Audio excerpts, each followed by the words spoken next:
This video we're going to look at some atomic theories and how the atomic theories developed. Now, theories or scientific theories help explain a large idea, and they should be very predictive. And a theory should be able to take into account and help to explain many different things that are observed. If a theory is not good enough, so we find out some extra information that doesn't match our theory, the scientific theory needs to be improved and expanded to explain that new information. And so we're going to see that in this when we talk about the different theories. So one of the earliest scientists who studied matter was Dalton.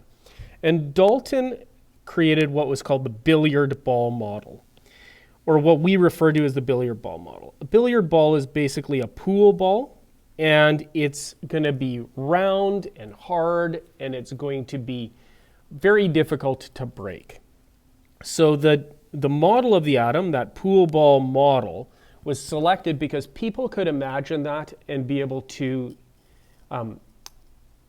use that idea to help them understand what he was describing, because they wouldn't have necessarily had a very good understanding of this idea before it was explained to them.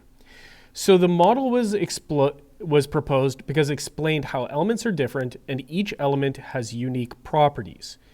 The evidence that supported this were the law of conservation of mass, so that the mass of reactants are equal to the mass of products. What that means is if I had water and it was broken down to become hydrogen gas and oxygen gas, if I had 18 grams of water that broke down into hydrogen gas and oxygen gas, I'll get 16 grams, I would get 2 grams of hydrogen gas and 16 grams of oxygen, and this mass are the same. So the law of conservation of mass is explaining how those, that in all chemical reactions, the mass of the reactants and the products are equal. So what that told Dalton was, hey, we're not getting rid of anything, we're not actually destroying anything, we're just changing what kind of form it is. So water is a clear, colorless liquid. It's good to drink. Hydrogen gas and oxygen are both gaseous. They're clear and colorless. Oxygen's good to breathe. Hydrogen's explosive. So all these things have different chemical properties and different physical properties, but the total mass of the reactants and products are the same. So he implied that there's a connection between what makes up water and the products when it's broken down. Now, the law of definite composition is basically saying that we get exact proportions of things. So if I'm breaking down water, there is two waters make 2 hydrogen and 1 oxygen. And so there's this 2-to-1 ratio for these gases. If I get 20 liters of hydrogen gas produced, I'm going to get 10 liters of oxygen gas. And so the law of definite composition says that this relationship is constant all the time for water. Water will always break down into 2 hydrogens to 1 oxygen gas. And so he said, well, there's got to be a relationship between those two things. And so my kids like Lego, and I like to think of this as kind of like Lego. So my hydrogens, I've got 2 hydrogens, and then I've got my oxygen is like a 2-post kind of piece. And if I put them together, the water is kind of like, it always is going to have 2 of the hydrogens to 1 oxygen. And so this would split to become those things. And it's always this 2-to-1 ratio. So that told Dalton that, there's a predictability and there's a pattern to different chemicals, and they will always follow that pattern, this 2-to-1 pattern.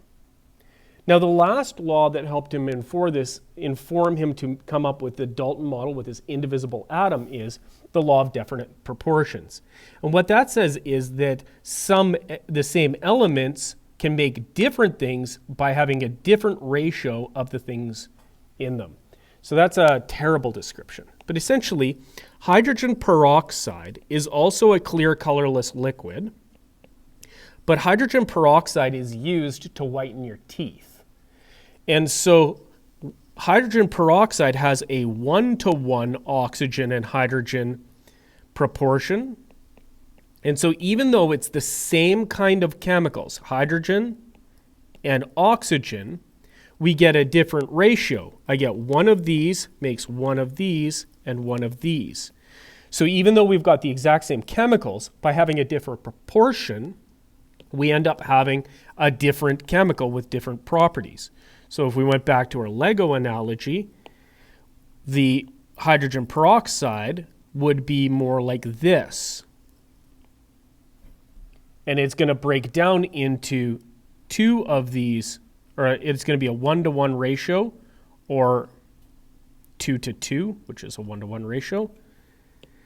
And so what Dalton was able to get from that is that the same chemicals can be recombined to make new things. So these chemicals must have a basic kind of quality to them. And that's where he came up with this idea of this atom that can't be split apart. So now, his model was a good model, but what they did is they found electrons. And they rejected his model because they found electrons. And it was J.J. Thompson who had some experiments that showed there were negatively charged particles called electrons. So electrons are these negatively charged particles, and we usually do an abbreviation like it's an E with a little negative symbol. And so they said, well, the atom is actually made out of other stuff. If it's got these negatively charged electrons, there must be, if the atom has zero charge, there must be positively charged particles as well. And so that was all that Thomson really knew about. So he said, well, then in this sphere, in this circle, we know that there are going to be these negatives. They must be spread out all over the place because positives and negatives are attracted to each other, and the negatives wouldn't want to be close to each other. So he used what he understood about like magnets and charge, and he kind of said, well, this must be what the atom is like.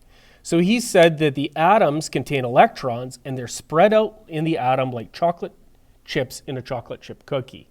Now, in different times, it's had different model names, like plum pudding model. That'd be like if you were an old Englishman. Raisin bun model. Raisin buns were kind of a common thing, but probably the one that makes the most sense to us and is our experience is chocolate chip model. So Thomson's model accounted for these negatively charged particles, and he knew there must be positives if it's going to have a total of zero charge. But the thing that made them change that model is they found that the atom has a nucleus. And when the nucleus was discovered, they had to improve the model.